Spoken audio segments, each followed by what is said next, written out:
వేదికను ఉన్నటువంటి పెద్దలు అందరికీ కూడా, అలాగే వేదిక కింద ఉన్నటువంటి వారికి కూడా అతిరథ మేధావులే మీ అందరికీ కూడా జై భీములు తెలియజేస్తూ నా యొక్క ఉద్యమ నమస్కారాలండి.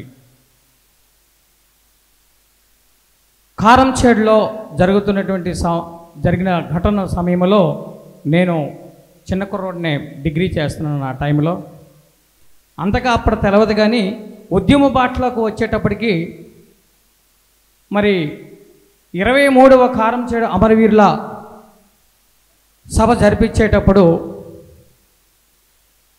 అక్కడ ఉన్నటువంటి చాలామంది కొన్ని విషయాలు తెలియజేసేటప్పుడు బాగా తెలుసుకున్నాను.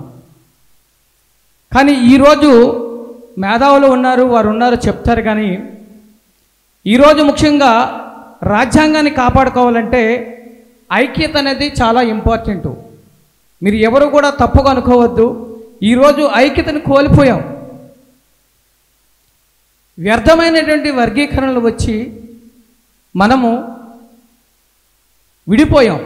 దాన్ని ఐక్యత చేయాలని మనస్ఫూర్తిగా పెద్దలందరికీ కూడా నేను విజ్ఞప్తి చేస్తూ ఉన్నా. అలాగే రేపు జరగబోయినటువంటి పార్లమెంటు సమావేశాల్లో కూడా ఒక విన్నపం మీకు చెప్తున్నాను. ప్రైవేట్ రంగాల్లో కూడా రిజర్వేషన్ కల్పించాలని చెప్పి పోరాటం చేసి ముఖ్యంగా ఎస్సీలందరినీ ఐక్య చేయాలని మనస్ఫూర్తిగా విజ్ఞప్తి చేస్తూ సెలవు తీసుకుంటున్నాం. Thank you very much. జై భారత్, జై భీమ్.